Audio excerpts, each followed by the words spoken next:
वाजिनीवती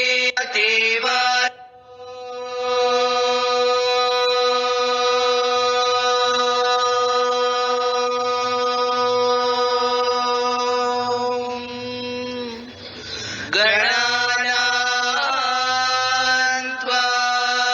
गणपतिगुं हवामहे कविं कवीनामुपमश्रवस्तमम् ज्येष्ठराजं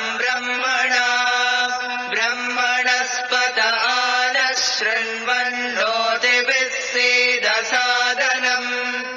प्रणो देवी सरस्वती वाजिनीवती दीनापवित्रयवतो गणेशाय नमः सरस्वत्यै नमः श्रीगुरुभ्यो नमः हरिः ओम् ॐ नमो भगवते रुद्राय ॐ नमस्ते रुद्रमन्यव उतोतैषवे नमः नमस्ते अस्तु धन्वने बाहुभ्यामुत ते नमः या तैषु शिवतमा शिवं बभूव ते धनुः शिवा शरव्याया तव तया नो रुद्रमृडया या ते रुद्रशिवा तनोरघोरा पापकाशिनी तया नस्तनुवाचन्तमया गिरिशं ताभिचाकशी यामिषं गिरिशं तहस्ते विवर्ष्यस्तवे शिवाङ्गिरित्रतां कुरु माहिगुंस्ते पुरुषं जगत् शिवेन वचसा त्वा गिरिसाच्चावदामसि यथा नः सर्वमिज्जगत यक्ष्मगुं सुमना असत् अद्य वोचदधि वक्ता प्रथमो दैव्यो विशत् हरेगश्च सर्वान् जम्भयन् सर्वान् च यातु धान्यः असौ व्यस्ताम्रो अरुण उत बभ्रुः मङ्गलः ये चेवागुं रुद्राभितो दिक्षुश्रिता सहस्रशो वैशागुं हेड एमहे असव्यो वदर्पति नीलग्रीवो विलोहितः उतैनं गोपा अदृशन्नदृशन्नुदहार्यः उतैनं विश्वा भूतानि सदृष्टो मृडयातिनः नमो अस्तु नीलग्रीवाय सहस्राक्षाय मीनुषे अतो ये अस्य सत्त्वानो हन्तेभ्यो करन्नमः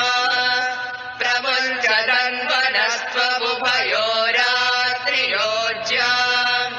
यास्य ते हस्तैषवः पराता भगवो वप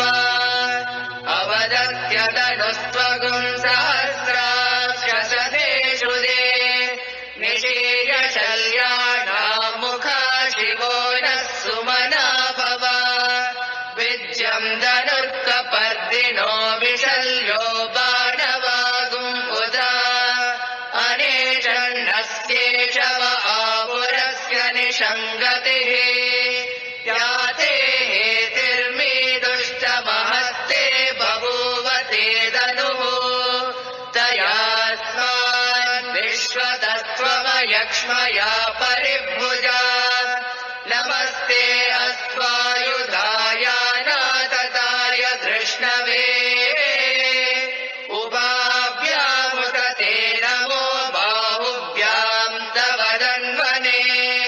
परिते धन्वनो हेतिरस्मान् ऋणक्तु विश्वतः अतो य इषुदिस्तवारे अस्मन्निदेहितम्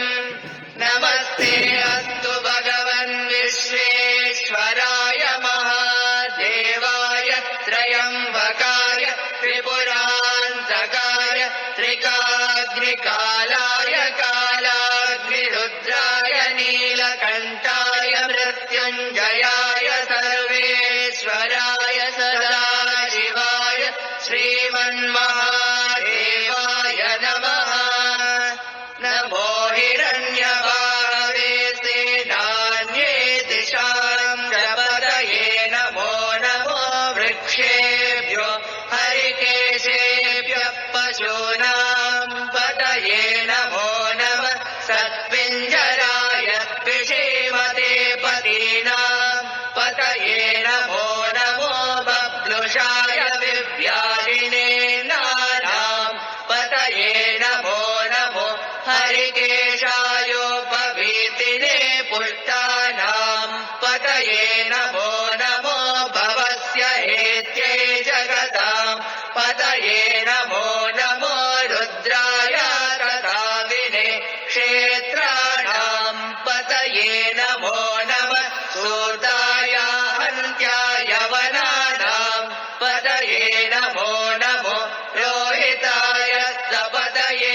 वृक्षाणां पतये नमो नमो मन्त्रिणे वाणिजाय कक्षाणां पतये नमो नमो भुवन्तये वारिवस्कृताय औषधीनां पतये नमो नम उच्चैर्घोषाय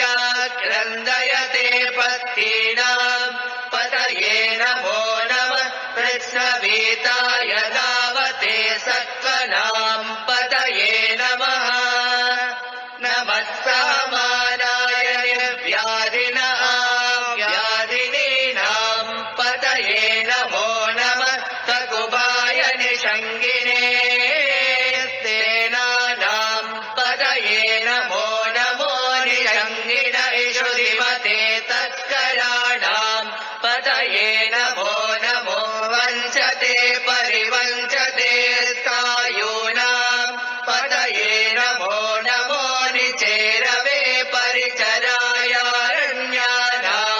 पतये नमो नमः। श्रिकाविभ्यो जिगागुंसभ्यो मुष्णतां पतये नमो नमो। सिमभ्यो नक्तं चरभ्यः प्रकृन्तानां पतये नमो नमः। उष्णीषिणे गिरिचराय कुरुञ्जानां पतये नमो नमः। इषुमभ्यो दन्वाविभ्यश्च वो नमो नमः। आतन्वानेभ्यः प्रतिददानेभ्यश्च वो नमो नमः। आयच्छभ्यो विसृजभ्यश्च वो नमो नमो। स्यभ्यो विद्यभ्यश्च वो नमो नमः। आसीनेभ्यः शयानेभ्यश्च वो नमो नमः। स्वपद्यो जाग्रभ्यश्च वो नमो नमः। तिष्ठभ्यो दावद्भ्यश्च वो नमो नमः। सभाभ्यश्च सभापतिभ्यश्च वो नमो नमो। अश्वेभ्यो अश्वपतिभ्यश्च वो नमः। नमः व्याधिनेभ्यो विविध्यन्तेभ्यश्च वो नमो नमः। उगणाभ्यस्त्रिगुम्भदेभ्यश्च वो नमो नमो। घृत्सेभ्यो घृत्सपतिभ्यश्च वो नमो नमो। घ्रातेभ्यो घ्रातपतिभ्यश्च वो नमो नमो। गणेभ्यो गणपतिभ्यश्च वो नमो नमो। विरूपेभ्यो विश्वरूपेभ्यश्च वो नमो नमो। महद्भ्यः क्षुल्लकेभ्यश्च वो नमो नमो। रतेभ्यो रतेभ्यश्च वो नमो नमो। रतेभ्यो रथपतिभ्यश्च वो नमो नमः। सेनाभ्यः सेनानिभ्यश्च वो नमो नमः। क्षत्रुभ्यः सङ्ग्रहेतृभ्यश्च वो नमो नमस्तक्षभ्यो रथकारेभ्यश्च वो नमो नमः। कुलालेभ्यः कर्मारेभ्यश्च वो नमो नमः। पुञ्जिष्टेभ्यो निषादेभ्यश्च वो नमो नमः। इषुकृद्भ्यो दन्वकृद्भ्यश्च वो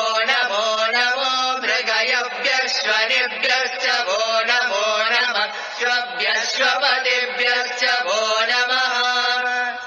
नमो भवाय च रुद्राय च नमः शर्वाय च पशुपतये च नमो नीलग्रीवाय च शितिकण्ठाय च नमः कपर्दिने च व्युक्तकेशाय च नमः सहस्राक्षाय च शतधन्वये च नमो गिरिशाय च शिबिभिष्टाय च नमो मीनुष्टमाय चेषुमते च नमो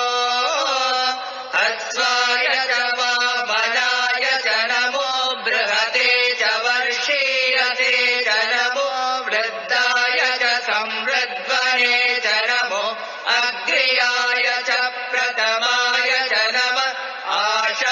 आशवेदाजिराय च नमः शीघ्रियाय च शीभ्याय च नमः ऊर्ण्याय च वत्स्वन्याय च नमः श्रोतस्याय च द्वीप्याय च नमो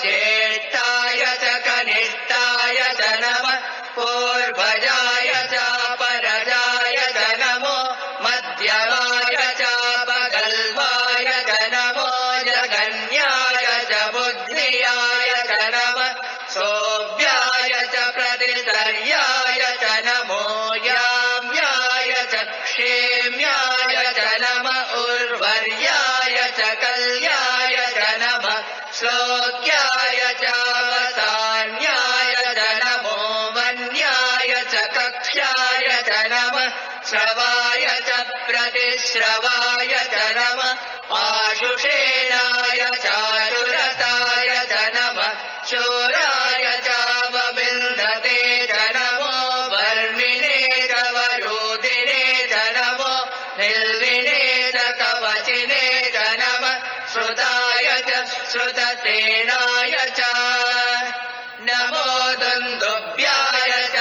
अनन्याय च नमो धृष्णवे च प्रभृशाय च नमो दूताय च प्रहिताय च नमो निषङ्गिने चेषुधिमते च नमः तीक्ष्णे शवे चायुधिने च नमः स्वायुधाय च सुधन्वने च नमः श्रुत्याय च पद्याय च नमः काट्याय च नीप्याय च नमः सोऽध्याय च सरस्याय च नमो नाद्याय च वैशन्ताय च नमः कोप्याय च भट्याय च नमो वर्ष्याय च वर्ष्याय च नमो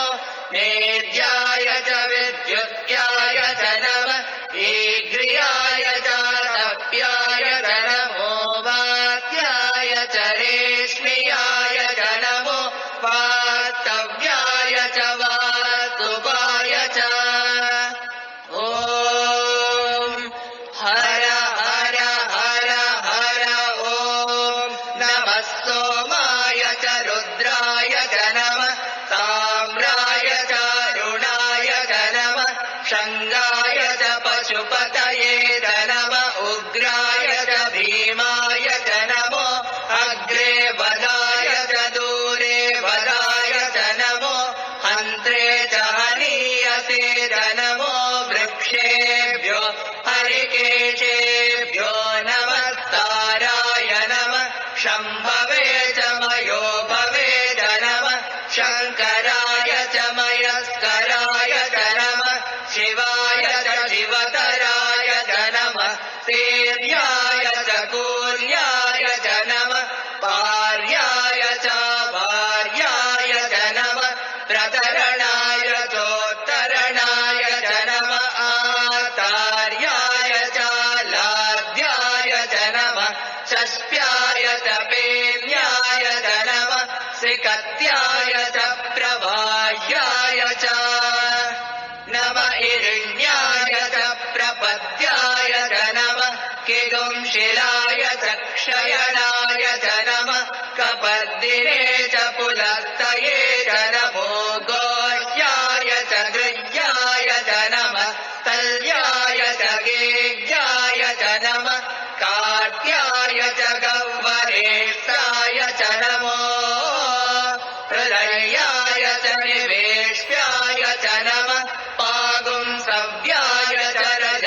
शुष्याय च नमः शुष्याय च हरित्याय च नमो लोप्याय चोलप्याय च नमः ऊर्म्याय च सूर्म्याय च नमः पर्ण्याय च पर्णशद्याय च नमोपगुरमाणाय च विघ्नते च नमः आकिरते च प्रकिरते च नमो वक्किरिकेभ्यो देवानागुं हृदयेभ्यो नमो विक्षीणकेभ्यो नमो विचिन्वत्केभ्यो नमः आनिर्हतेभ्यो नमः आविर्वत्केभ्यः द्रापे अन्धतस्पते दरिद्रन्नीललोहिता येषाम् पुरुषाणामेषाम् पशूनाम् मा वेर्मा रोमो येषाम् किञ्चन भवत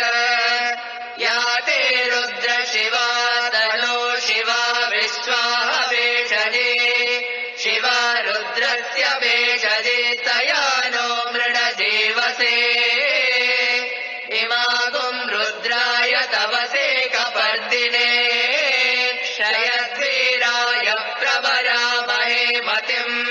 यथा नः शमतद्विपदे चतुष्पदे विश्वम् पुष्टम् ग्रामे अस्मिन्ननातुरम् नृणानो रुद्रो तनो मयस्कृति क्षयद्वीराय नमसा विधेमते यच्चं च योश्च मनुराय जे पिता तदस्याम तव रुद्रप्रणीतौ मानो महान्तमुतमानो अर्भकम् मानमुक्षन्तमुदमानमुक्षितम्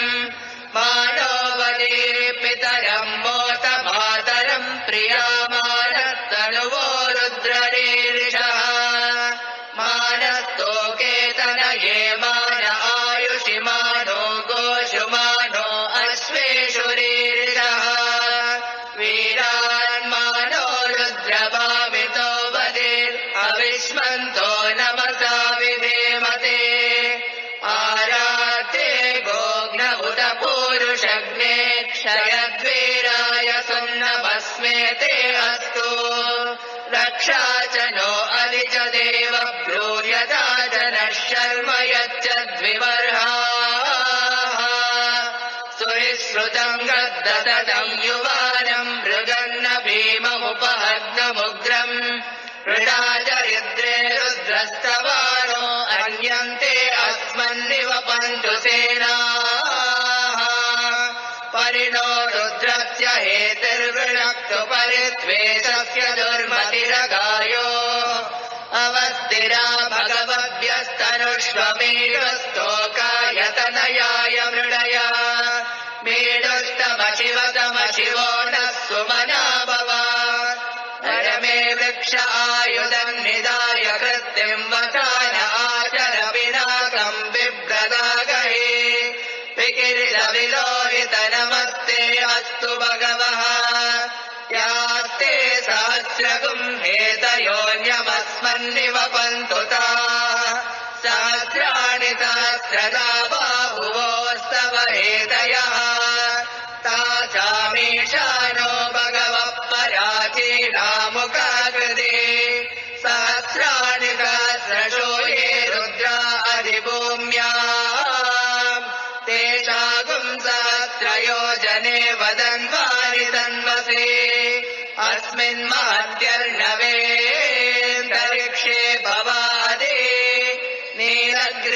नीलग्रीवाशितिकण्ठा शर्वा अधः क्षमाचराः नीलग्रीवाशितिकण्ठादिवगुम् रुद्रा उपश्रिताः ये वृक्षेषु तस्मिञ्जरा नीलग्रीवा विलोहिताः ये भूतानामधिपतयो विशिखासः कपर्दिनः ये अन्येषु विविद्यन्ति पात्रेषु विवतो जनान ये पताम् पतिरक्षय ऐलमृडाय व्युदः ये तीर्थानि प्रचरन्ति सृकावन्तो निषङ्गिणः य एतावन्तश्च भूयागुंसश्च दिशो रुद्रावितस्तिरे ते विवेशागुं सहस्रयोजने वदन्वानि सन्मते नमो रुद्रेभ्यो ये पृथिव्यां ये अन्तरिक्षे ये दिवि येषामन्नं वातो वर्षमिषवस्तेभ्यो दश प्राचीर्दश दक्षिणा दश प्रतीचीर्दशोदीचीर्दशोद्वास्तेभ्यो नमस्ते नो मृडयन्तु तेयं विष्णो यच्च नोद्वेषितं भोजं वेददामि त्र्यम्बकं यजामहे सुगन्धिं पुष्टिवर्धनम् उर्वारुकमिव बन्धनात् मृत्योर्मुक्षीयमामृतात् यो रुद्रो अग्नव्यो अप्सुय ओषधीषु यो रुद्रो विश्वा भुवना विवेश तस्मै रुद्राय नमोऽस्तु एते सहस्रमयुतं पाशा मृत्योर्मध्याय हन्तवे तान् यज्ञस्य मायया सर्वान् वयजामहे मृत्यवे स्वाहा मृत्यवे स्वाहा प्राणानां ग्रन्थिरसि रुद्रो माविशान्ततः तेनान्नेनाप्यायस्व नमो रुद्राय विष्णवे मृत्युर्मे पाहि तमस्तु हि यस्विषुः सुधन्वायो विश्वत्यक्षयति वेषजस्य यक्ष्वा महेशो मनसाय रुद्रं नमो निर्देवमसुरं ध्रुवस्य अयं मे हस्तो भगवान् अयं मे भगवत्तरः अयं मे विश्ववेदयो यगुं शिवा विमर्शनः ॐ शान्ति शान्ति शान्ति ॐ अग्ना विष्णु सजोषसेवा वर्तन्तु वाङ्गिरः युम्नैर्वाजेभिरागतम् वाजश्च मे प्रसवश्च मे प्रयतिश्च मे प्रसितिश्च मे दीतिश्च मे क्रतुश्च मे स्वरश्च मे श्लोकश्च मे श्रावश्च मे श्रुतिश्च मे ज्योतिश्च मे शुभश्च मे प्राणश्च मे अपानश्च मे ज्ञानश्च मे दुश्च मे चित्तं च महाधीतं च मे वाक् च मे मनश्च मे चक्षुश्च मे श्रोत्रं च मे रक्षश्च मे बलं च ओजश्च मे सहश्च आयुश्च मे जरा च आत्मा च मे तरोश्च मे शर्म च मे वर्म च मे गानि च मे स्थानि च मे परोगुंषि च मे शरीराणि च मे जैष्ठ्यं च आधिपत्यं च मे मन्युश्च मे वामश्च मे मश्च मे भश्च मे जेमा च मे महिमा च मे वरिमा च मे प्रतिमा च मे वर्ष्मा च मे द्राघुया च मे वृद्धं च मे वृद्धिश्च मे सत्यं च मे श्रद्धा च मे जगच्च मे धनं च मे वशश्च मे द्विजिश्च मे क्रीडा च मे मोदश्च मे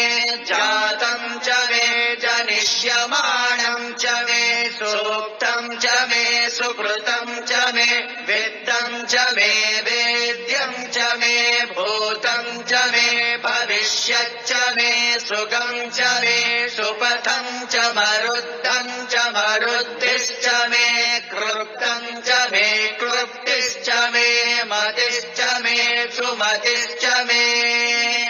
शं च मे मयश्च मे प्रियं च मे नु कामश्च मे कामश्च मे सौमनसश्च मे भद्रं च मे श्रेयश्च मे वस्यश्च मे यशश्च मे भगश्च मे द्रविणम् च मे यन्ता च मे धर्ता च मे क्षेमश्च मे धृतिश्च मे विश्वम् च मे महश्च मे संविच्च मे ज्ञात्रम् च मे सोश्च मे प्रसोश्च मे सीरम् च मे लयश्च मरुतम् च मे मृतम् च मे यक्ष्मम् च मे नामयच्च मे जीवातुश्च मे दीर्घायुत्वम् च मे नमित्रम् च मे भयम् च मे सुगम् च मे शयनम् च मे शोषा च मे सुदिनम् च मे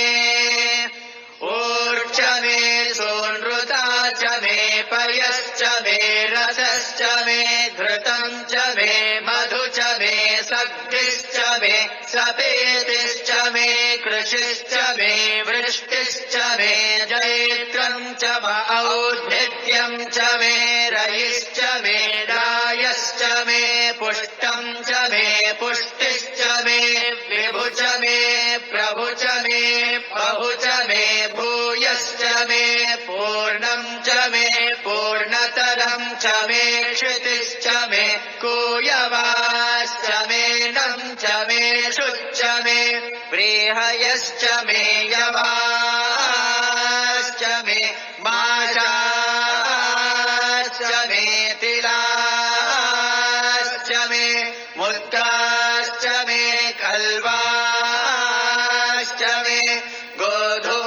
गोधूमाश्च मे मसुराश्च मे प्रियङ्गवश्च मे नवश्च मे शामाकाश्च मे नीवाराश्च मे अश्मा च मे मृत्तिका च मे गिरयश्च मे पर्वताश्च मे सिकताश्च मे वनस्पतयश्च मे हिरण्यम् च मे यश्च मे शेषम् च मे त्रपुश्च मे श्यामम् च मे लोहम् च मे अग्निश्च आपश्च मे विरुधश्च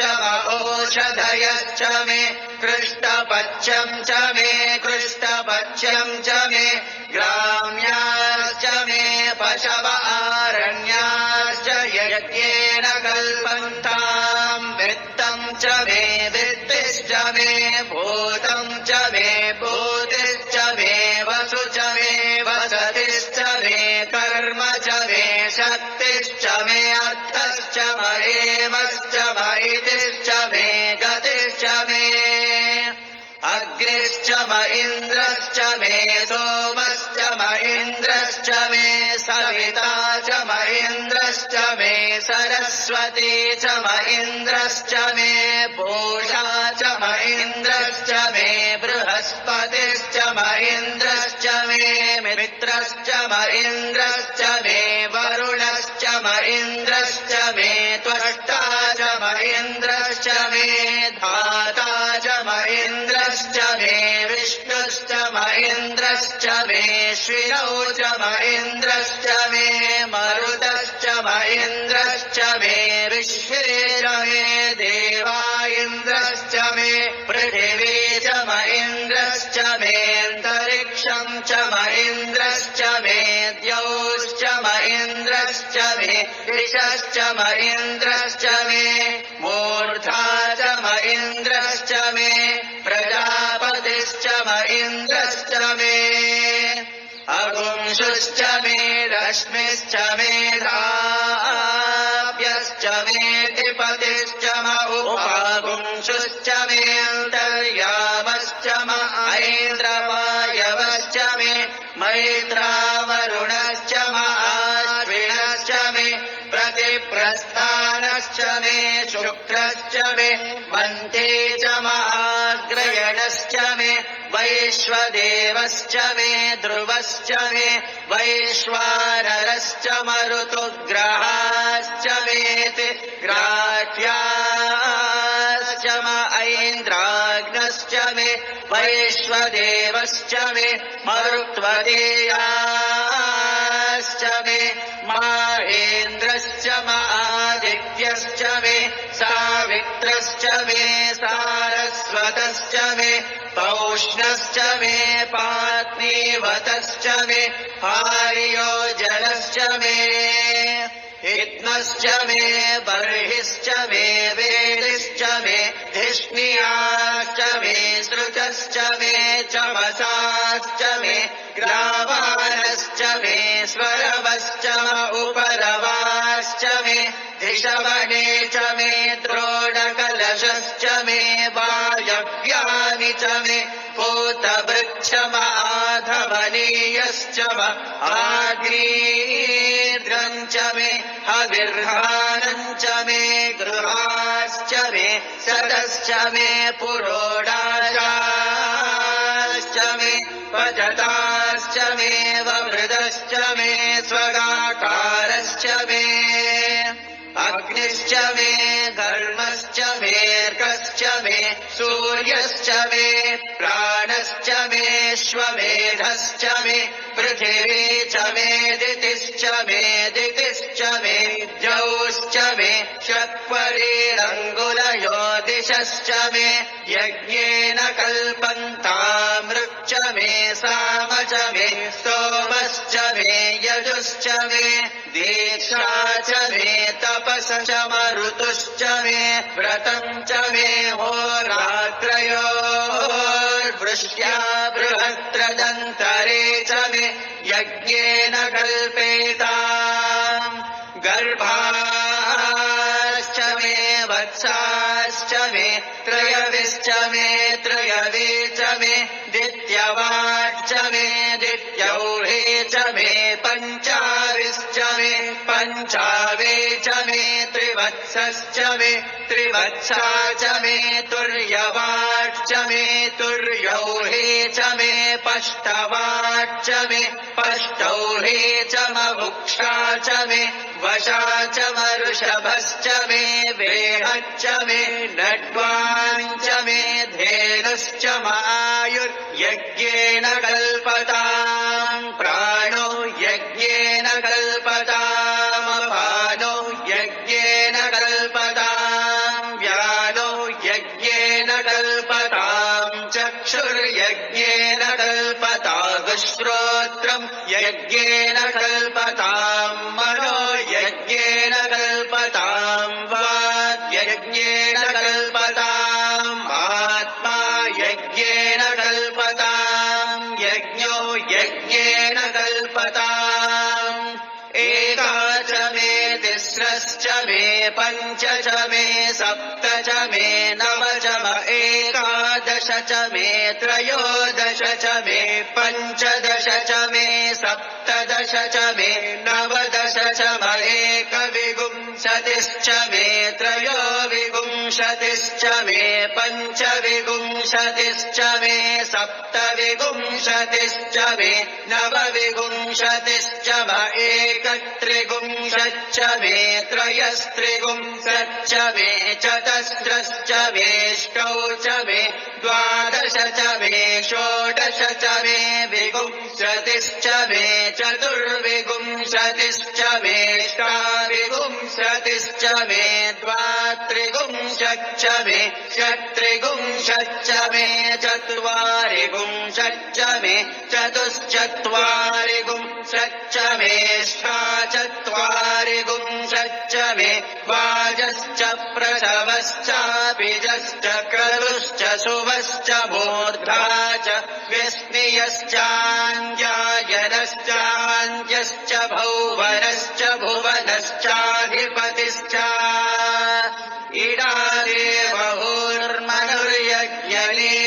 इडादेवहुर्मनुर्यज्ञनिर्बृहस्पतिरुक्था मदानि सगुंसि षद्विश्वे देवासूक्तवाच पृथिवीमातर्माहि गुंसेर्मधुमनिष्ये मधुजनिष्ये मधुवक्ष्यामि मधुवदिष्यामि मधुमदे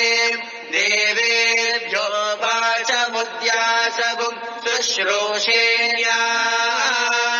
मनुष्येभ्यस्तम् मा देवा अवन्तु शोभायै पितरोऽनुमदन्तु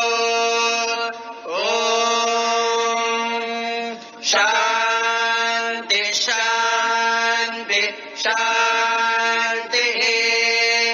ॐ तच्छयोरावृणीमहे गातुम् यज्ञाय गातुम् यज्ञपतये दैवी स्वस्तिरस्तु नः स्वस्तिर्मानुषेभ्यः ऊर्ध्वम् जिगातु भेषजम् शन्नो अस्तु द्विपदे शञ्चतुष्पदे ॐ शान्ति शान्ति शान्तिः सहस्रशीर्षा पुरुषः सहस्राक्षः सहस्रपाद स भूमिम् विश्वतो वृत्वा अत्यतिष्ठद्दशाङ्गुलम् पुरुष एवेदगुम् सर्वम् यद्भूतम् यच्च भव्यम्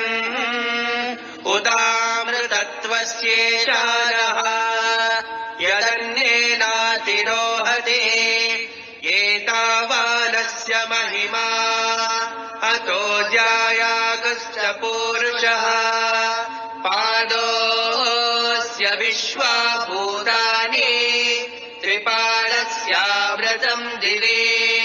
त्रिपादोर्ध्व उदैः पुरुषः पादोऽस्येहा भवात् पुनः ततो विश्वम् व्यक्रामत् साचनानशने अभि तस्मात् विराड जायत विराजो अधिपूरुषः स जातो अत्यरिच्यत पश्चाद्भूमिमतो पुरः यत्पुरुषेण हविषः देवा यज्ञमदन्वत वसन्तो अस्यासीदाज्यम् ग्रीष्मनित्वः शरद्धविः सप्तास्यासन् परिदयः त्रिसप्तः समिदः कृताः देवाय यज्ञम् तन्वाना अवध्नन् पुरुषम् पशुम् तम् यज्ञम् बर्हिषि प्रोक्षन् पुरुषम् जातमग्रतः तेन देवा अयजन्त साध्या ऋषयश्च ये तस्मात् यज्ञात् सर्वहुतः सम्पृतम् वृषदाज्यम् पदो गुस्तादश्चक्रे वायव्यान् आरण्यान् ग्राम्याश्च ये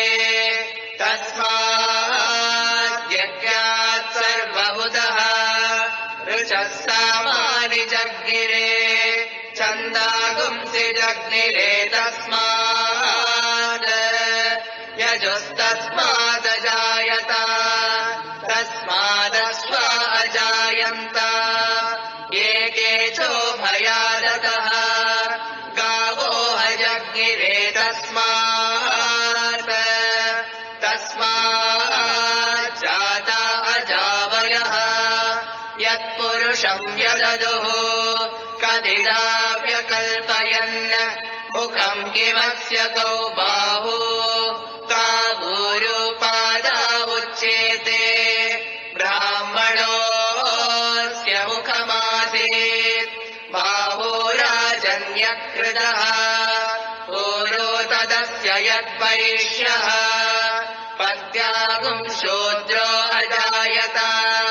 चन्द्रमामनसो जातः चक्षो सूर्यो अजायत मुखादिन्द्रश्चाग्न्यश्च प्राणात् वायुरजायत नाभ्या आसीदन्तरिक्षम् शेष्णाद्यौ समवर्तत पद्भ्याम् भूमिर्दिशश्रोत्रात् तथा लोकागुम् अकल्पयन् वेदाहमेतम् पुरुषम् महान्तम् आदित्यवर्णम् तमसस्तु पारे सर्वाणि रूपाणि विचित्य धीरः नामानि कृत्वा विवदन् यदास्ते दाता पुरः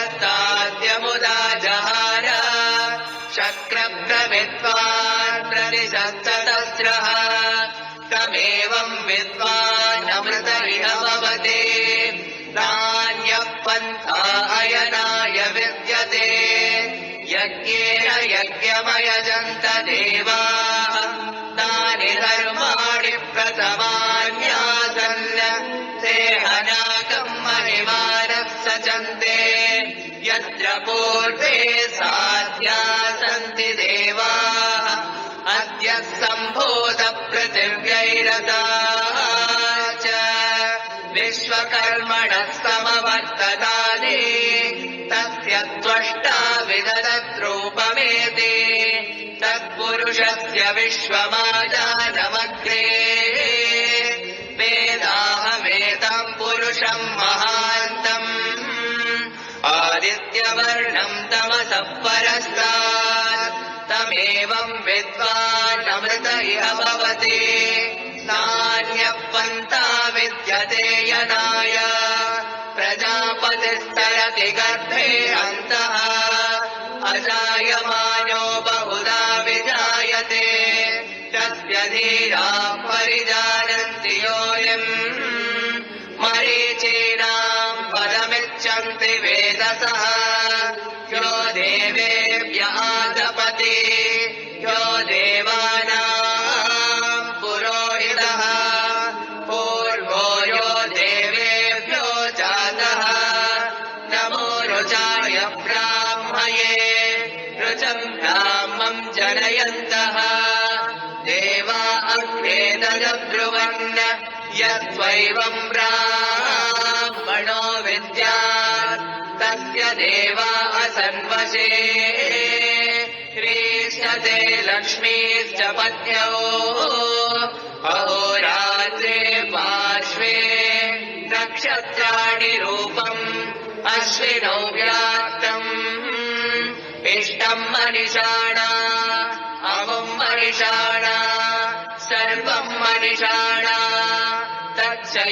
तच्छय्योरावृणीमहे गातुम् यज्ञाय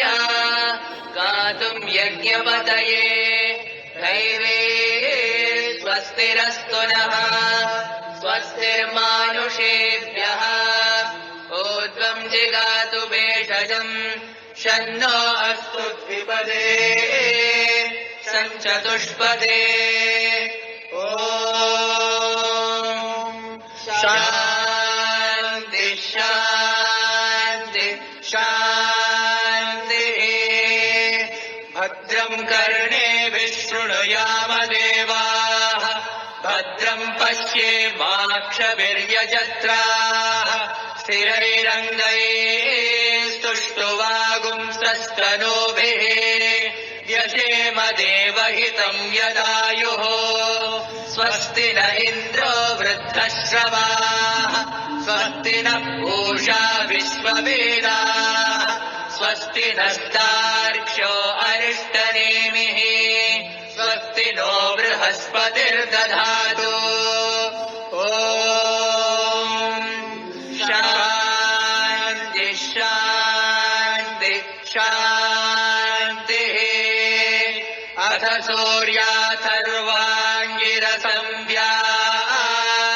सूर्याथर्वाङ्गिरसंव्याख्यास्यामः ब्रह्मा ऋषिः गायत्री छन्दः आदित्यो देवता हंसः सोऽहमग्निनारायणयुक्तम् बीजम् हृल्लेखा शक्तिः वियदादिसर्गसंयुक्तम् कीलकम् चतुर्विध पुरुषार्थसिद्ध्यर्थे विनियोगः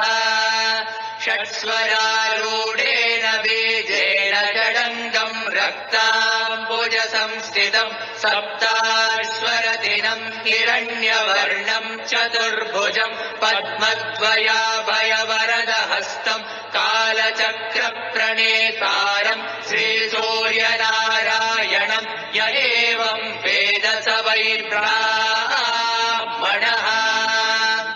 ॐ भूर्भुवस्सुवः तत्सवितुर्वरेण्यम् भर्गो देवस्य धीमहि धियो यो नः प्रचोदयात् सूर्य आत्मा जगतस्तस्तुषश्च सूर्याद्वै कल्विमानि भूतानि जायन्ते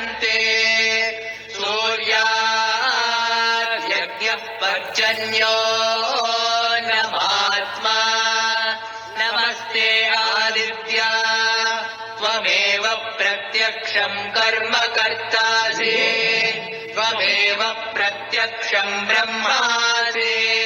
त्वमेव प्रत्यक्षम् विष्णुरसि त्वमेव प्रत्यक्षम् रुद्रोऽसि त्वमेव प्रत्यक्षम् मृगसि त्वमेव प्रत्यक्षम् यजुरसि त्वमेव प्रत्यक्षम् सामासि त्वमेव प्रत्यक्षमथर्वासि त्वमेव सर्वम् छन्दोसि आदित्याद्वायुर्जायते आदित्याद्भूमिर्जायते आदित्यादापो जायन्ते आदित्याज्योतिर्जायते आदित्याद्व्योमदिशो जायन्ते आदित्याद्देवा जायन्ते आदित्याद्वेदा जायन्ते आदित्यो वा एष एतन्मण्डलम् तपते अथवादित्यो ब्रह्मा आदित्योऽन्तःकरणमनो बुद्धिचित्ताहङ्काराः आदित्यो वै व्यानसमानो दानोपानप्राणः आदित्यो वै श्रोत्रत्वक्चक्षुरधनघ्राणाः आदित्यो वै वाक्पाणिपादपायोपस्थाः आदित्यो वै शब्दस्पर्शरूपरसगन्धाः